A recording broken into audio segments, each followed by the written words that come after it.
recorrido espectacular. Para todos los demás que somos miembros de casa, si te estás conectando con nosotros, hoy empezamos algo que llamamos En Busca de Dios. Y la verdad estamos muy emocionados, hemos orado mucho por esto, para que los próximos 6 meses sean meses en donde la iglesia vea algo diferente, vea algo poderoso. Quiero invitarte a que no dejes de ser parte de un grupo pequeño. En nuestras redes de la fraternidad, en las redes de Única Mujeres, Fraternidades Hombres y en las redes de On Point. Allí vas a caminar con nosotros, vas a tener un recorrido a lo largo de 6 meses para que podamos buscar a Dios y hoy vamos a entender mucho más sobre eso. Entonces, bienvenidos nuevamente. Voy a esperar a que se acomoden porque hoy quiero comenzar con algo especial y quiero que todos estemos súper enfocados, allí en casa y aquí también. Así que quiero comenzar con una historia. Los invito a que la veamos juntos. Me pusieron en una plataforma como así de alta con mi intérprete y comencé a entrevistar a las personas delante de los demás. Yo quería que me dijeran sus historias, pero ellos dijeron, no, espera, necesitamos saber algo de ti primero. Ahora, este era el grupo más grande. Tenemos que saber. Les dije, ¿qué es lo que necesitan saber? ¿Ha llegado Jesús a los otros países o solo ha llegado a China hasta ahora? Eso es estar aislado. Eso es estar incomunicado. No creo que los creyentes de las iglesias caseras en China jamás lleguen a ser bautistas, porque cuando les dije que Jesús sí ha llegado a otros países, bailaron y cantaron, se abrazaron y besaron unos a otros como por 15 minutos, tan emocionados de que Jesús hubiera llegado a nuestro país. Entrevisté a un hermano y a una hermana que medio redimieron el tiempo, pero nada cerca de la calidad de lo que había hecho por 12 horas en ese cuarto callado. Saben, no estaba muy contento con Dios y me bajé de la plataforma y me dijeron, ¿a dónde va?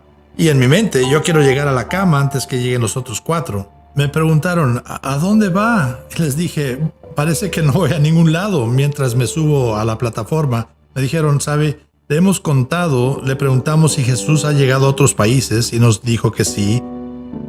Y le preguntamos si son perseguidos como nosotros. Le queremos preguntar de nuevo sobre creyentes en otros países y cómo son perseguidos. Y decidí decirles lo que había ocurrido a los creyentes somalíes y cómo habían sido exterminados. Y mientras les hablaba sobre lo profundo de la persecución, 170 personas se quedaron sentadas como si estuvieran hechos de piedra. Ninguna expresión, ni un ruido, nada. Y yo pensé, vaya, esto fue un éxito. Y me bajé a tropezones de la plataforma y llegué al cuartito pequeño y a la camilla pequeña y me quedé dormido. Como hasta las 6 de la mañana. Oí gritos y lamentos y ruido y pensé, oh no, hay demasiada gente aquí, la policía de seguridad nos encontró, los van a meter a todos en la cárcel y a mí me van a echar del país. Y así que salgo corriendo de mi cuartito y no hay policías, no hay nadie extraño, solo están todos estos hermanos y hermanas sentados y acostados en el suelo y están con las manos sobre sus cabezas y sobre su pecho y meciéndose y lamentándose. Y vi esta escena y fui a donde estaba mi intérprete y le pregunté ¿qué es lo que está pasando? Y me dijo, Nick, solo escucha lo que están diciendo. Y le dije, yo no hablo chino, no tengo idea. Me dijo, solo calla por una vez. Me llevó de la mano y comenzamos a caminar entre las personas y podía escucharles clamar. Y estaban clamando, Somalia, Somalia, Somalia. El intérprete volteó a verme y estaba llorando y me dijo, fueron tan conmovidos por las historias de creyentes en países que son verdaderamente perseguidos, que le prometieron a Dios que se levantarían 1 hora más temprano cada día por el resto de sus vidas para orar por los creyentes en esos países hasta que Jesús sea conocido de punta a cabo en esos países.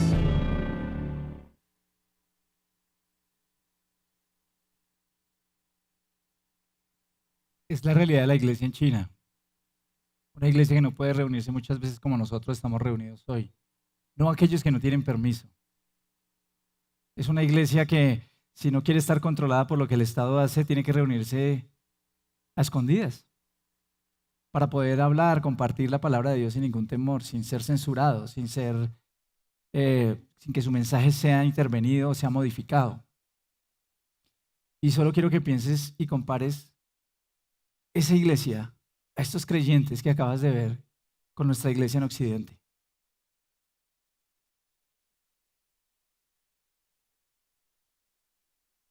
Si invitamos a un artista a nuestras iglesias, ¿qué pasa con la iglesia? Pero si los invitamos a orar una mañana, ¿qué pasa con la iglesia? Si traemos a alguien conocido, al predicador de moda, a una iglesia, ¿qué pasa? Pero si invitamos a congregarnos o a participar de grupos pequeños en nuestras iglesias, ¿qué sucede? Si hablamos de estudiar la palabra juntos, si hablamos de dedicarnos a la oración, si de congregarnos se trata, incluso se ha vuelto complejo, si de prepararnos se trata y estudiar más la Biblia, ir a un seminario o estar en el instituto bíblico, pero si nos invitan a cursos de motivación o de crecimiento, seguramente allí estaríamos. Si nos invitan a servir en la iglesia o a otras personas en la comunidad, ¿qué sucede? Yo creo que entienden mi punto, ¿cierto? Creo que Colombia necesita una iglesia despierta. Creo que Colombia necesita una iglesia diferente. Creo que Colombia necesita la iglesia del Señor. Una iglesia que entienda lo que significa ser iglesia en este tiempo. Una iglesia que se desacomode y que entienda que desde la comodidad no puede traer restauración o reforma a un país.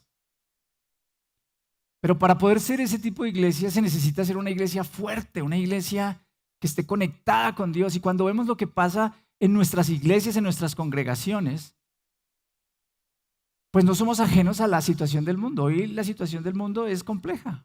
Antes yo recuerdo que las personas decían, bueno, no, la situación en Colombia está difícil, me voy para ¿dónde? Póngale nombre. Ahora, ¿para dónde se va? ¿Para dónde? ¿Cuál es el siguiente país en donde cree que va a prosperar y va a florecer? En ninguna parte. Ustedes miran las noticias, ven el mundo y se dan cuenta que no hay lugar para huir. Yo le doy gracias a Dios por eso. Porque de pronto, por fin, nos encontramos ante una realidad y es tenemos que confiar en Dios, buscar a Dios y convertirnos en la iglesia que tenemos que ser. Y recordaba mientras preparaba esta predicación como introducción a lo que va a pasar en estos 6 meses, un texto de Mateo en el capítulo 24, en el versículo 12. Un pequeño versículo, y no me voy a detener en el análisis del versículo y todo lo que hay alrededor, pero dice algo, Jesús dijo estas palabras: habrá tanta maldad que el amor de muchos se enfriará. Jesús estaba describiendo lo que habría de pasar en el futuro. Guerras, rumores de guerras, terremotos, un montón de situaciones que hoy, para esta generación, si lees el texto bíblico, puedes decir, esto es el tiempo, ya Jesús viene la próxima semana. Quiero decirte que ha habido otras generaciones que han visto lo mismo. Yo no sé cuándo viene Jesús, porque Él mismo dijo que ni el día ni la hora lo sabíamos, ni se nos iba a decir, solo el Padre lo sabe. Pero lo que Jesús, o lo que quiero retomar de este texto, de este versículo, es que cuando la maldad crece, el amor de muchos se enfría. Y Jesús estaba hablando precisamente de creyentes. Estaba hablando de creyentes que por todo lo que pasa alrededor, dejan que su alma se congele. Porque eso es lo que dice allí Jesús. Cuando habla de enfriar, utiliza un término que es tremendamente poderoso y es enfriarse hasta el frío de la muerte. Es ese frío de los muertos que hace que no hagamos nada, que estemos paralizados por lo que pasa. Hay tanta maldad, hay tanto desorden, hay tanta anarquía, que muchas veces aún los creyentes nos descorazonamos, nos desmotivamos, dejamos de confiar en Dios, dejamos de buscar a Dios. Y se vuelve el cristianismo como parte del paisaje y se nos vuelve como una rutina. ¿Sabes? Uno ve esto en la iglesia hoy en día. Estaba viendo estadísticas y las iglesias no han vuelto a recuperar asistencia a los niveles que había antes de pandemia. La gente descubrió algo que se llama Internet. Y está bien que estés ahí conectado con nosotros hoy. Pero sabes, esto se volvió un asunto de tengo iglesia a la vuelta del mouse. Y nos conformamos con eso. Conozco muchos pastores que sufren porque haya gente que sirva con ellos y que se vincule a las causas que la iglesia promueve. Y encontramos que, claro, las transmisiones en línea fueron una bendición, pero hoy son una excusa para la desconexión. Y quiero decirte que más que las guerras o la incertidumbre, lo que más debería aterrarnos es que nuestro amor se enfríe. Eso debería ser lo que más debería preocuparnos con Dios. A quienes hemos conocido al Señor, porque si no lo has conocido, entiendo que no puedas comprender esto que estoy hablando, del calor que hay en el alma cuando tú conoces a Dios. Creo que todos hemos experimentado eso cuando hemos venido a Jesús, ¿cierto que sí? Quiero que si llevas años caminando con Jesús, pienses ahora, ¿cómo fue ese primer encuentro con Él? ¿Cómo fue ese momento en el que llegaste a conocerlo? Yo recuerdo cuando a mí me compartían de Jesús y era un jovencito, un adolescente muy perdido. Me burlaba de mi amigo que me compartía sobre Jesús, me parecía loco. Pero un día llegué a tener tanta necesidad de Dios y sentí que había tanto vacío en mi vida que le dije, quiero que me invites a la iglesia donde tú vas. Y yo fui a esa iglesia con él. Él me predicaba y no importaba si yo me burlaba, si yo lo trataba como un ignorante, como un idiota. Él perseveraba, tenía un fuego, había un calor en su alma que era increíble y había una pasión y un convencimiento de lo que me estaba hablando, que pasaron, te diré, años antes de que yo le dijera a este joven, vamos a esa iglesia, porque yo quiero lo que tú y tu hermano tienen y yo no lo tengo. Llévame a ese lugar. Y nunca me voy a olvidar ese día, esa primera vez que llegué y caí rendido a los pies de Cristo. Y lo que vino después fue una lucha en mi interior por dejar atrás las cosas que me alejaban de Cristo y venir a Cristo. Hasta que entendí que yo no podía hacerlo solo, sino que era Dios el que lo haría en mí. Y le entregué completamente mi vida a Dios y a partir de ese momento empecé a caminar con Dios. Y puedo quedarme aquí y contarte, y no es mi intención, todas las cosas maravillosas que experimenté en mi alma, en mi mente, en mi cuerpo, en todo mi ser, mientras conocí a Jesús. Quiero que pienses en eso. ¿Alguien aquí ha tenido ese tipo de experiencia con Dios? ¿En serio? Esa experiencia que te cambia la vida, esa experiencia que tú dices, wow, algo pasó, realmente me encontré con Dios, no lo puedo negar. Nunca olvidaré mi primer debate con un ateo, perdí. Pero hubo algo que para mí fue claro cuando le dije a ese ateo, ¿sabe? No tengo respuestas para darle de lo que usted me está planteando, no lo sé. Y voy a buscarlo porque sus preguntas y sus cuestionamientos me parecen válidos. Pero hay algo que tengo que decirle, no porque no sepa cómo contestar, voy a conceder que Dios no existe, porque hay algo más grande que ha pasado en mi vida y en la vida de mi familia. Y ese Dios me ha cambiado y aunque hoy no no tengo una respuesta para usted, me voy a preparar para dársela. Porque cuando tú has tenido un encuentro personal con Jesús, hay un sello, hay una cosa que pasa. Pero si somos honestos, con el paso de los años, empezamos a acostumbrarnos a ir a la iglesia, a hacer cosas. La maldad crece, los problemas crecen. No somos ajenos a todo lo que está pasando en la sociedad, problemas de salud mental, emocional, muchas cosas que pasan. Y entonces nuestro amor parece que se enfría. Y le preguntaba al Señor, ¿qué hacemos? ¿Qué hacemos? Y todo está escrito en la Biblia. Y por eso quiero que hoy nos centremos en un pasaje que está en Hechos de los Apóstoles capítulo 1. Porque tal vez hoy estás acá después de años y esto se te convirtió en rutina. Tal vez hoy fue el día que viniste, porque a veces hay quienes escogen venir una vez al mes a congregarse.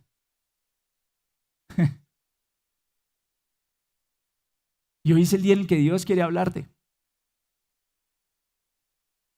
Hoy es el día en el que Dios quiere despertarnos a todos, empezando por mí, porque quiero decirte, como pastor también, necesito refresco.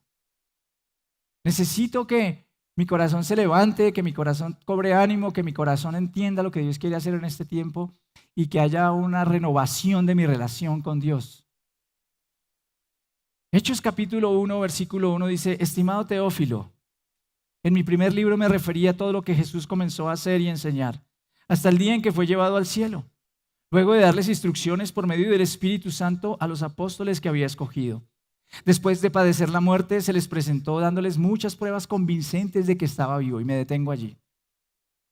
¿Sabes? Quien escribe aquí es la misma persona que escribió el evangelio que lleva su nombre, que es Lucas. Y el evangelio de Lucas y el libro de Hechos de los Apóstoles es un mismo tratado, solo que el primer libro, como lo dice acá, Lucas se refiere al ministerio de Jesús en esta tierra, lo que Jesús hizo como Dios encarnado en medio de nosotros. Cómo Él plantó su iglesia, llamó a sus discípulos, enseñó la palabra. Y el segundo libro es este que encontramos acá, y es el que se refiere a lo que Jesús hizo a través de su iglesia, porque es la misma obra, es la obra de Jesús. Jesús la inicia personalmente y Jesús después la continúa aquí en Hechos de los Apóstoles. Así como nosotros hoy, los discípulos de Jesús, vivieron una transición. Cuando tú lees el evangelio vas a darte cuenta de algo. Esta gente se encuentra con Jesús. Es maravilloso lo que pasa con estos apóstoles. Se emocionan, conectan con Dios, confían en que es el Mesías de alguna forma. No entienden muchas de sus formas, de sus palabras, pero están ahí con Él. Y su corazón está encendido, la llama está encendida. Hacia el final del evangelio, ¿qué pasa? Jesús es crucificado y muere. ¿Qué pasa cuando una persona que ha puesto toda su fe en alguien ve que esa persona desaparece y que todo lo que dijo pareciera que no es cierto? Pareciera que se perdió. Pareciera que 3 años de su vida fueron tirados por la borda. Ese fuego pareciera que se apagó. Seguramente había algo en sus corazones, no lo sé, la Biblia no lo dice, pero había algo seguramente allí en sus corazones. Pero hubo un desencanto. Lo mismo que sucede con nosotros. A veces nos desencantamos, a veces estamos tristes, a veces estamos sacudidos. Ellos estaban sacudidos y se esconden, reniegan, lloran, dudan, preguntan, como muchos de nosotros en la vida. Señor, llevo 20 años contigo, ¿qué pasa? ¿Qué pasa con mis hijos? ¿Qué pasa con mi familia? ¿Qué pasa con mi situación económica? ¿Qué pasa? Y cuando nos concentramos en qué pasa conmigo, dejamos de concentrarnos en Él. Y dejamos de caminar con Él. Y nos confundimos. Y así nos sucede a todos en una escala personal.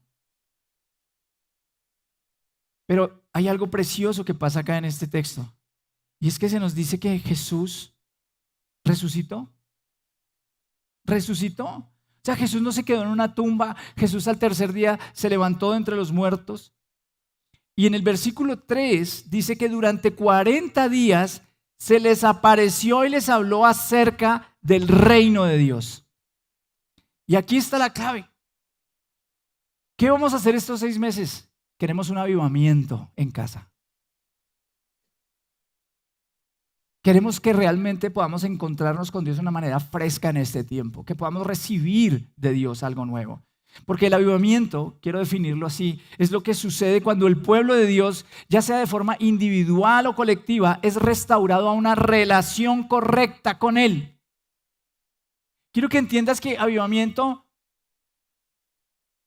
va mucho más allá de sentir que me ericé. Porque muchos confunden eso. Yo durante años he escuchado esto. La gente viene de otras iglesias en el mundo a Colombia porque quieren ver un avivamiento en Colombia. No niego que hay lugares donde ha habido avivamiento. No niego que hay lugares en donde Dios ha hecho cosas. No niego que hay congregaciones en donde Dios en estos últimos años ha transformado corazones. Pero ¿sabes? Creo que hemos confundido el avivamiento con lugares llenos. Creo que hemos confundido el avivamiento con conciertos. Creo que hemos confundido el avivamiento con llorar por música muy hermosa que se toca en una iglesia o en un concierto. Y creo que la iglesia está distraída con conciertos. No tengo nada contra los músicos cristianos. No tengo nada contra los artistas cristianos. Dios los bendiga. Pero creo que estamos distraídos pensando que eso es avivamiento, que llenar coliseos es avivamiento. ¿Sabes? Llenar coliseos no significa necesariamente avivamiento, porque el avivamiento sucede cuando el pueblo de Dios, sea de forma individual o colectiva, es restaurado a una relación correcta con Dios. Eso fue lo que Jesús vino a hacer después de que resucitó. Dice que se les apareció y estuvo con ellos por 40 días.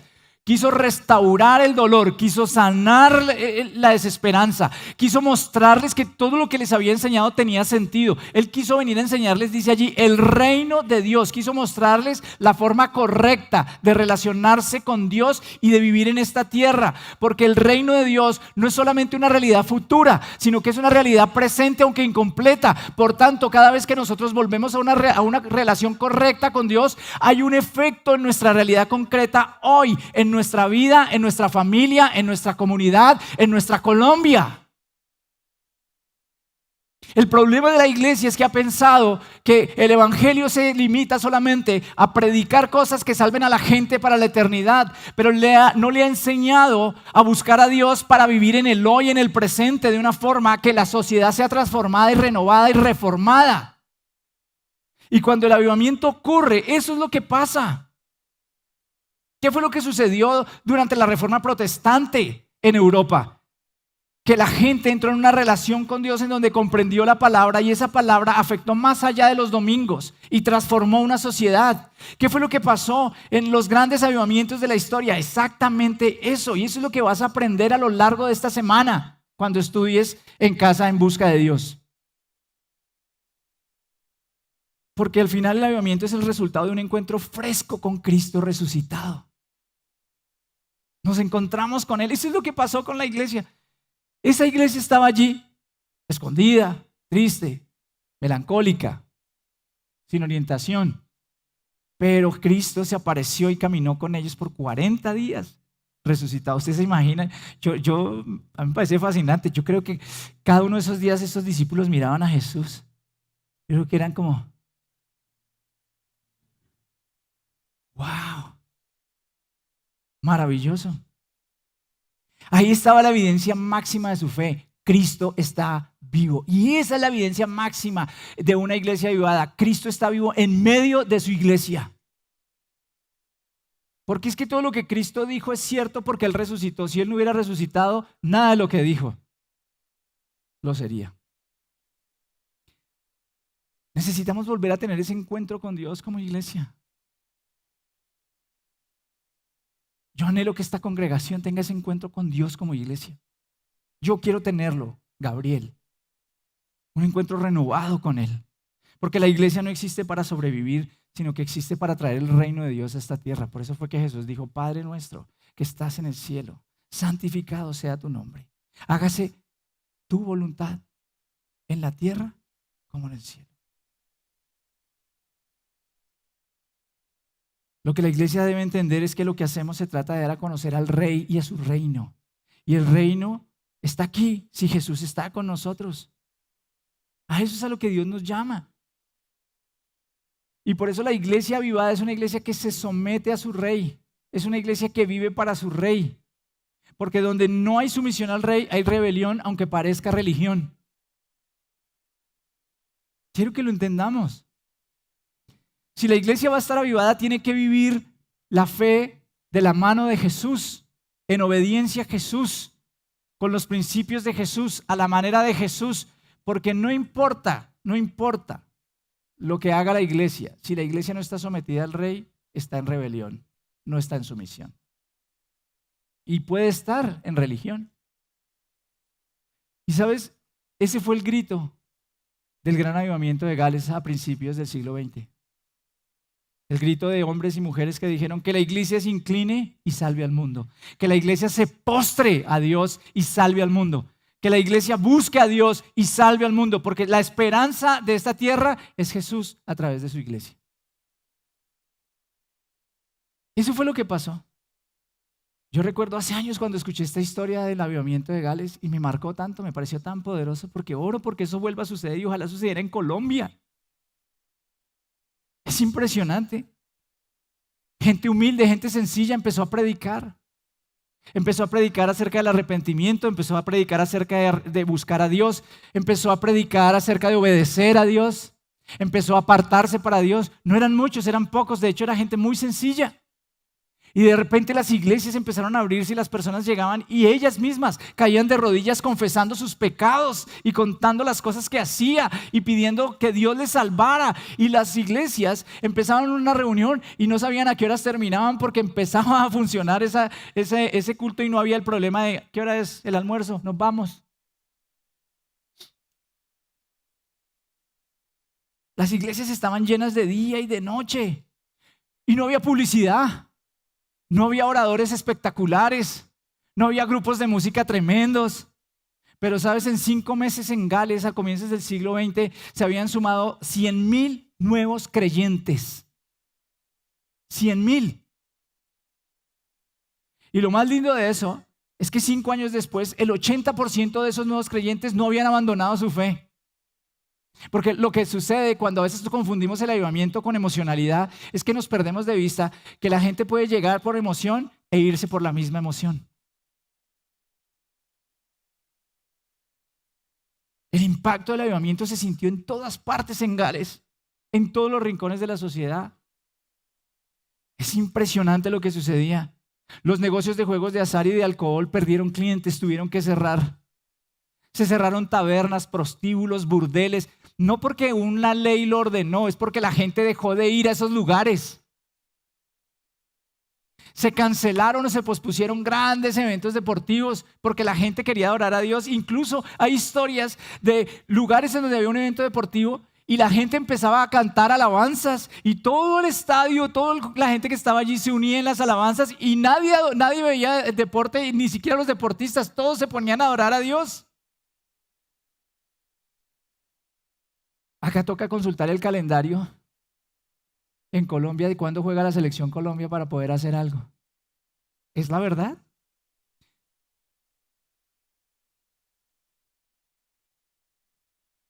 Los jueces no tenían casos que juzgar porque los ladrones se arrepintieron, dejaron de robar. La tasa de natalidad ilegítima, es decir, los hijos que nacían fuera del matrimonio, cayó sorprendentemente en un 44% en Gales. Un país como Colombia lleno de orfandad. ¿Por qué crees que nos duele lo que nos duele Colombia? Por esos niños y esos jóvenes que se levantan huérfanos, que solamente son presa de la violencia de este país. Colombia necesita esto, familia. Pero tiene que empezar por nosotros primero. Y en el versículo 4, allí en Hechos de los Apóstoles 1, dice: una vez mientras comía con ellos les ordenó: no se alejen de Jerusalén, sino esperen la promesa del Padre de la cual les he hablado. Juan bautizó con agua, pero dentro de pocos días ustedes serán bautizados con el Espíritu Santo. Y entonces los que estaban reunidos con él le preguntaron: Señor, ¿es ahora cuando vas a restablecer el reino a Israel? No les toca a ustedes conocer la hora ni el momento determinados por la autoridad misma del Padre, les contestó Jesús. Quiero que simplemente notemos algunos elementos de la narración.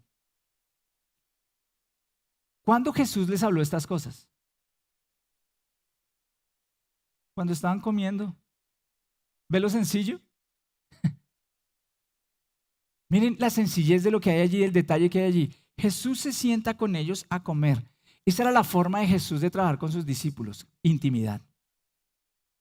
¿Quieres que Jesús te revele algo, te enseñe algo, te transforme? Ten intimidad con Él. Siéntate a comer con Él. Siéntate a hablar con Él. Búscalo. Jesús les da instrucciones concretas en la intimidad, comiendo con ellos, tenía tiempo con Él. Si seguimos como iglesia con esta excusa, no tengo tiempo para buscar a Dios, no tengo tiempo para discipularme, no tengo tiempo para entender la Biblia, no tengo tiempo para orar, no tendrás tiempo para desarrollar intimidad con Dios y para escuchar su voz. Se lo he compartido a algunos líderes estos días y acá hay muchas personas que de pronto llevan años en iglesias y han llegado aquí. Pero eso es lo que hemos escuchado nosotros generalmente, cómo debemos ordenar nuestra vida. Nos han dicho las prioridades se manejan así. Dios primero, ¿sí o no? Después de Dios, ¿qué sigue? La esposa. Después de la esposa, ¿qué sigue? Los hijos. Después de los hijos, ¿qué sigue? Depende de la congregación a la que vayas. El trabajo. Y después del trabajo, ¿qué sigue? La iglesia. ¿Cierto? Cuando tú manejas la vida de esa manera, siempre te faltará tiempo para algo. Siempre. Porque tú lo que dirás es, primero Dios. A mí me gustaría, a esas personas que me dicen primero Dios, sentarme con ellas todos los días a ver cuánto tiempo le dedican a Dios. A los que después me dicen, no, después mi esposa, me gustaría sentarme con ellos a ver cuánto tiempo le dedican a la esposa. Porque se nos volvió simplemente excusas. Excusas para decir que no tenemos tiempo. Y después decimos, mis hijos, ¿cuánto tiempo pasas realmente con tus hijos y le dedicas a tus hijos? Porque si somos honestos, eso que decimos que es el trabajo u otras ocupaciones, o a veces hoy hasta los hobbies, están primero que cualquiera de estas otras cosas que yo he dicho. Y por supuesto, como la iglesia queda al final, entonces nunca voy a un grupo discipulado, nunca me reúno a orar con nadie, porque nunca tengo tiempo. Resulta que mi forma de organizar la vida es un poco diferente. Y es que Dios está en el centro y alrededor de Dios yo pongo todo lo que es importante para mí. Y Él me dirá por temporadas en dónde me tengo que concentrar y enfocar. Pero lo que es importante para mí jamás estará por fuera de mi agenda. Y si yo quiero conocer a Dios, estudiar la Biblia, orar, jamás estará fuera de mi agenda. Porque yo necesito tener intimidad con Él. Esa es la razón por la cual durante estas semanas te quiero invitar a que hagas parte de una red y conectes con otros también para orar, para discutir, para hablar. Haz tu devocional, haz tu tiempo con Dios, pero vincúlate en otros lugares donde puedas crecer, porque Jesús no reunió solo un discípulo, reunió a sus discípulos, porque el plan de Jesús es la iglesia, no el individuo aparte. Él estaba comiendo con sus discípulos y ellos estaban allí pidiendo y les dice, no se vayan de Jerusalén, o sea, hagan algo, va a pasar algo, no es en ese instante, no es en ese momento. Les dice, ¿saben? Espérense un momento, va a pasar, pero tienen que estar juntos para que pase. Por alguna razón, Dios diseñó al ser humano y a su iglesia para tener una vida de comunidad en donde se manifieste el poder de Dios. ¿Por qué Jesús nos enseñó a orar Padre nuestro y no Padre mío? ¿Te has puesto a pensar en eso? ¿Por qué cada una de estas interacciones, aunque Jesús es un Dios personal, siempre son interacciones con personas, con grupos, con 3, con 10, con 12, con 70? Porque Jesús sabe lo que sucede cuando la iglesia se une. Y Dios quiere, como buen padre, que sus hijos estén juntos y trabajen juntos y reciban revelación juntos y que acabemos con ese modelo del mecenazgo, porque el Mesías ya vino. No hay un hombre o una mujer que cambie el mundo. Dios es el que cambia el mundo a través de su iglesia. Y su iglesia somos todos, todos. Y todos necesitamos ser animados, necesitamos ser levantados, necesitamos ser impulsados, necesitamos ser corregidos. Por eso es tan importante el sentido de comunidad, para que haya un avivamiento en medio de la iglesia. Pero no es suficiente lo que hagamos nosotros.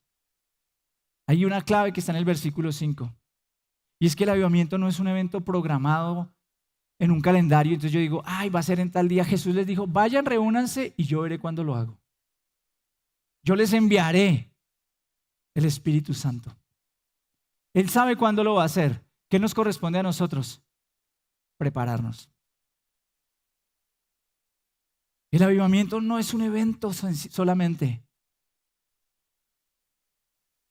Va más allá de las emociones, va más allá del mero emocionalismo. No es algo que tú y yo podamos fabricar, es algo que solo el Espíritu de Dios puede producir. El avivamiento no es una estrategia, es una súplica. Y esa súplica es: ven Espíritu Santo. Ven Espíritu Santo, aviva tu iglesia. Es una oración constante porque el Espíritu de Dios venga y nos levante, nos sane, nos fortalezca, nos llene. Solo el Espíritu puede producir algo como esto. Y ahí es donde está la diferencia. Si solo es conocimiento, si solo es letra, no estaremos avivados. Necesitas al Espíritu Santo. Yo necesito que el Espíritu Santo obre en mí. Y quiero ser claro, creo que todo creyente que ha nacido de nuevo tiene al Espíritu Santo. Pero estoy convencido, leyendo el Nuevo Testamento, las páginas del Nuevo Testamento, así como Hechos y otras cartas, que hay momentos específicos en donde necesitamos un refresco, una nueva llenura, una nueva forma en que el Espíritu Santo trabaje con nosotros. Y es algo que trasciende los tiempos, porque necesitamos la acción constante, consistente del Espíritu Santo en nuestra vida. Es Él el que nos levanta, es Él el que nos sana. El Salmo 69 dice esto: con cánticos alabaré el nombre de Dios, con acción de gracias lo exaltaré. Esa ofrenda agradará más al Señor que la de un toro o un novillo con sus cuernos y pezuñas. Los pobres verán esto y se alegrarán. Reanímense ustedes los que buscan a Dios. Cada vez que yo busco a Dios, cada vez que yo estoy allí, yo recibo ánimo, porque es el Espíritu de Dios el que trae ánimo a mi vida, es el que me enseña. Eso fue lo que Jesús dijo: yo les enviaré al Espíritu Santo, que les hará entender lo que yo les enseño, que les hará entender lo que yo tengo hoy para nosotros en la palabra. Es la obra del Espíritu Santo y la iglesia lo necesita. Es lo que dice en Hechos 1:8, volviendo a ese texto: pero cuando venga el Espíritu Santo sobre ustedes, ¿qué recibirán? Necesito que el Señor les traiga poder. Y serán mis testigos, tanto en Jerusalén como en toda Judea y Samaria y hasta los confines de la tierra. Y aquí quiero mostrarte lo que significa cuando volvemos a una relación correcta con Dios y el Espíritu Santo nos impulsa. ¿Qué es lo que pasa con la iglesia? Porque muchos han confundido la obra del Espíritu Santo con lo que conocemos como solo los dones del Espíritu Santo. Entonces hay gente que dice: no, es que el bautismo del Espíritu Santo o esa llenura del Espíritu Santo solo se manifiesta si tú hablas lenguas y oras lenguas. Quiero ser claro, yo no creo eso. Respeto a quienes crean eso, yo no lo creo.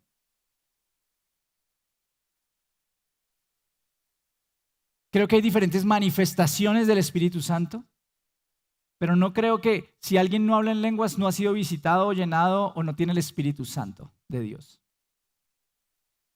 Aquí es donde yo encuentro algo que es tremendo, que tiene que ver con la acción del Espíritu. Cuando venga el Espíritu Santo sobre ustedes, ¿qué recibirán? Poder. ¿Poder para qué?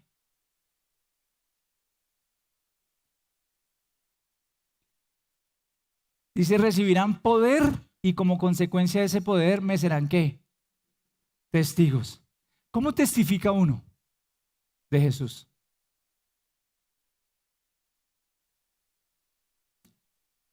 ¿Cómo testifica uno de Jesús? Con las palabras, pero con la vida. Sobre todo con la vida. ¿Ustedes no están cansados de tanta gente que se para y dice: hoy hay que buscar a Dios, y después le sale un escándalo por allá terrible? Yo sí. ¿Ustedes no están cansados de historias de personas que hablan de Dios, pero ustedes ven que su vida no tiene nada que ver con lo que hablan? Yo estoy convencido de que hay que predicar con las palabras, porque caímos en un error durante muchos años en la iglesia con esa frase que se le atribuye, creo que es a Francisco de Asís, que dice: predica todo el tiempo y si es necesario, abre la boca. Muy cómodo.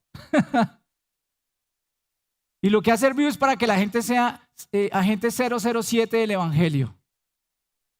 En serio, yo conozco personas que le cuentan a uno su testimonio: no, imagínense que yo me convertí, llegué a la iglesia y saqué la Biblia y se me acercó una persona que trabaja conmigo hace tiempo y dice: ¿usted también es cristiano?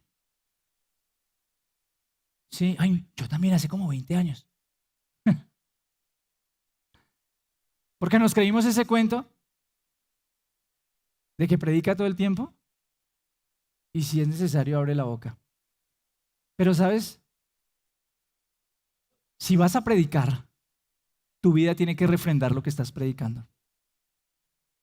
Y para refrendar lo que estás predicando, tienes que vivir una vida que es de un estándar muy alto. Quiero ser claro en eso. Porque es un estándar alto. Imagínense que yo predico acá sobre serle fiel a mi esposa y soy infiel a mi esposa. Ese es un estándar alto. Y es más alto que el que hay afuera, porque afuera es normal ser infiel. El estándar es alto.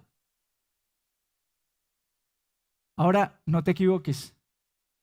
No es porque yo soy muy bueno que le soy fiel a mi esposa. Es porque el Espíritu Santo que habita en mí no me deja serle infiel a mi esposa. Porque como hombre soy tentado y he sido tentado. Sí, como pastor. ¿Quiere que le cuente cosas? No, no se las voy a contar.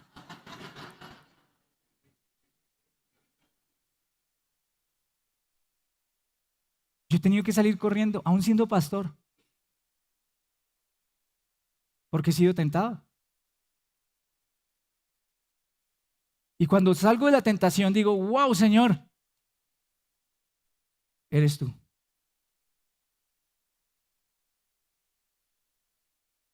Sí, eres tentado en tu mente.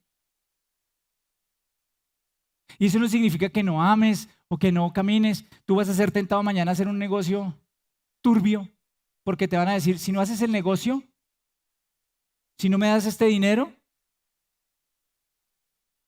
no te doy el negocio. ¿Y qué vas a pensar tú? ¿Qué pensamiento te va a venir a tu mente? Mejor hago el negocio. ¿Sí o no? Y no digamos que no, porque viene ese pensamiento. Y quiero que entiendan esto. Ser tentado no es equivalente a pecar. Porque la Biblia dice que todos vamos a ser tentados como Cristo fue tentado en todo, dice la Biblia. Jesús fue tentado en todo, pero hay una diferencia con Jesús. ¿Sabe cuál es? No pecó. Y la única manera en que nosotros no caigamos en la tentación es que el Espíritu Santo esté en nosotros y nos fortalezca para vencer el pecado. Y esa es la lucha y esa es la victoria que todos tenemos en la vida. Yo no me estoy parando acá como alguien que nunca es tentado porque sería un hipócrita y les estaría mintiendo. Yo me estoy parando aquí como alguien que ha vencido el pecado y ha vencido la tentación porque el Espíritu de Dios que habita en mí me ha ayudado a vencer la tentación y a caminar fielmente con Dios por años y serle fiel a mi esposa y a mis hijos y a la gente que cree en mi liderazgo. Necesitamos el Espíritu de Dios. Porque nuestras propias fuerzas no va a pasar. Y ese es el problema que tienen muchas personas. Viven en sus propias fuerzas, tratando de ser buenos creyentes sin Dios. Tratando de cumplir una religión, tratando de cumplir unas normas. Lo que necesitamos es buscar a Dios para que el avivamiento de Dios venga sobre nosotros y recibamos poder para vencer al pecado, vivir con Dios y ahí sí podamos ser testigos. ¿Sabes? Hoy hay grandes represas. Yo creo que ustedes conocen cómo funciona el sistema eléctrico. Hay represas gigantes, llenan un lugar de agua impresionante para producir energía. Ahora, imagínense que tenemos toda una construcción. Tenemos toda una represa construida, pero no hay agua. ¿Funciona? Créeme que a veces la iglesia se siente así. Grandes lugares, grandes construcciones, pero necesitamos el agua del Espíritu. Necesitamos que fluya el agua, que fluya el agua, porque recibimos poder, libertad. Les está hablando alguien que ha visto en las personas de esta iglesia liberación, libertad de los vicios, de las opresiones, lo ha visto en su propia familia, lo ha visto en su propia vida. Dios sí actúa. Cuando el Espíritu Santo de Dios viene, hay acción. Y eso es lo que tenemos que ver. El poder de la iglesia proviene del Espíritu Santo y no del hombre. Y quiero decirte, el ministerio del Espíritu no es un lujo para la iglesia. Es su única esperanza en este tiempo.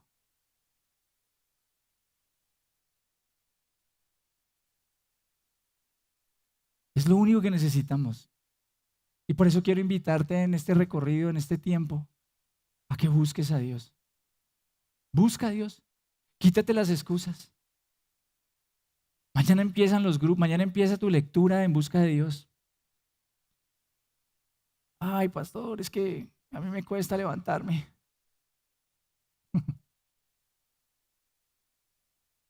Dile al Señor, yo quiero buscarte.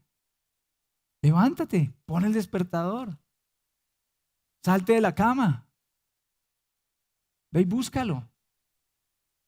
Cuando te vayas a unir a tu grupo pequeño, ve y colócalo en tu agenda. Voy a estar en mi grupo pequeño. Y como dice el libro, hay una oración muy linda en el libro que ustedes van a leer.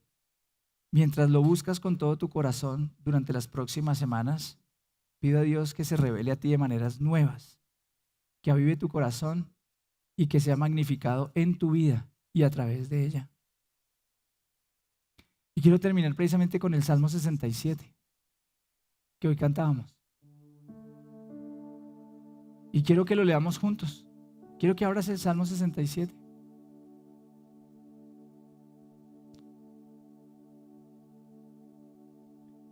Te voy a esperar.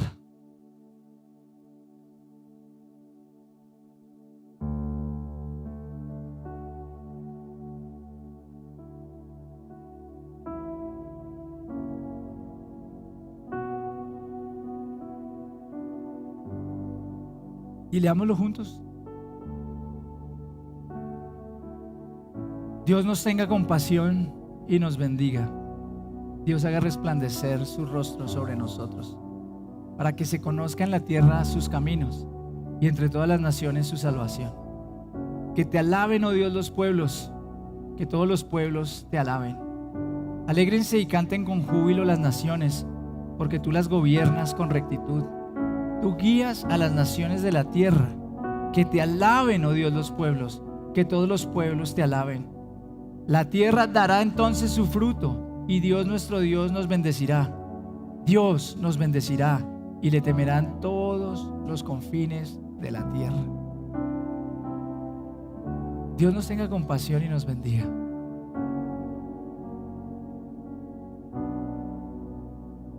Quiero que pienses en este momento, ¿dónde estás en tu caminar con Dios? ¿Necesitas hoy una renovación de parte de Dios?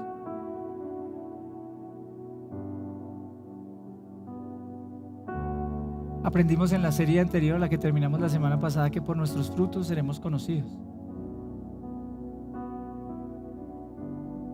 Tal vez hoy nuestros frutos en algún área de nuestra vida no están, o estamos luchando, estamos lidiando con eso. Pero hoy quiero hacer un llamado real a que la iglesia se arrepienta y busque al Señor. A que seamos la iglesia que perdona, que seamos la iglesia que ama, que seamos la iglesia que sirve, la iglesia que ayuda, que seamos la iglesia que testifica, que seamos la iglesia de Jesús. Que más allá de lo superficial, el fondo de la iglesia sea lo que Dios quiere que sea.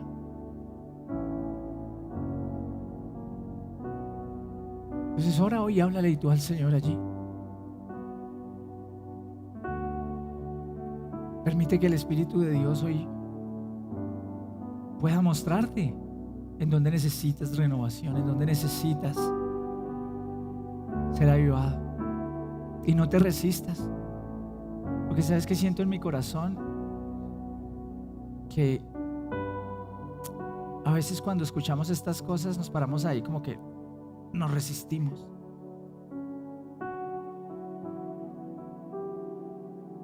Dios quiere romper esa resistencia.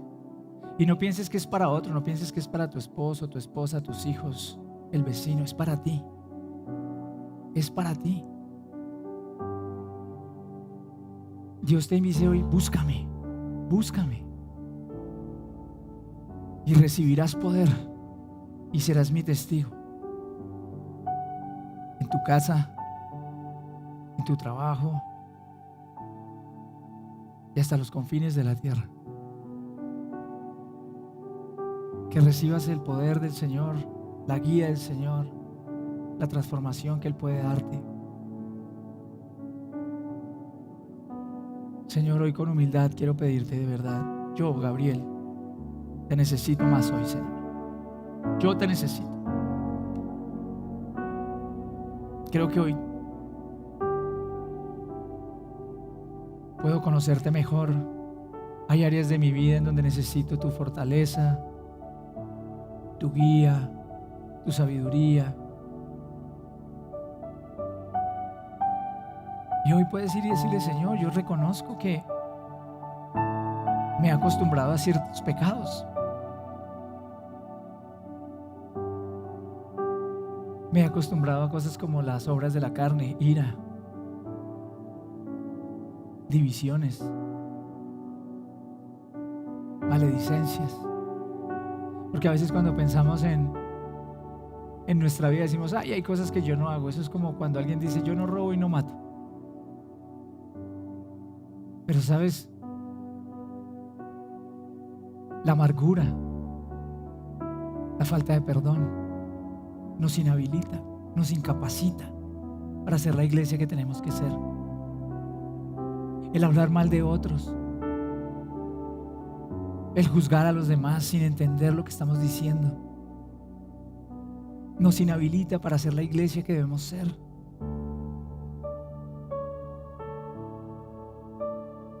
La inmoralidad en cualquiera de sus manifestaciones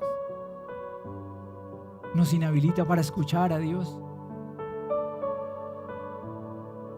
Y todos estamos en el mismo viaje. Por eso juntos te buscamos hoy, Espíritu Santo. Ven, el orgullo, quita orgullo, Señor. El yo ya lo sé. El yo no necesito. El yo puedo solo. Tantas cosas que nos impiden estar unidos juntos.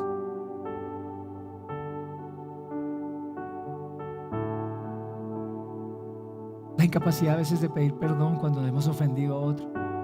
Ese orgullo que nos impide acercarnos a alguien y decirle: perdóname, me equivoqué. Señor, tu iglesia te necesita. Queremos esa transformación real que viene de ti.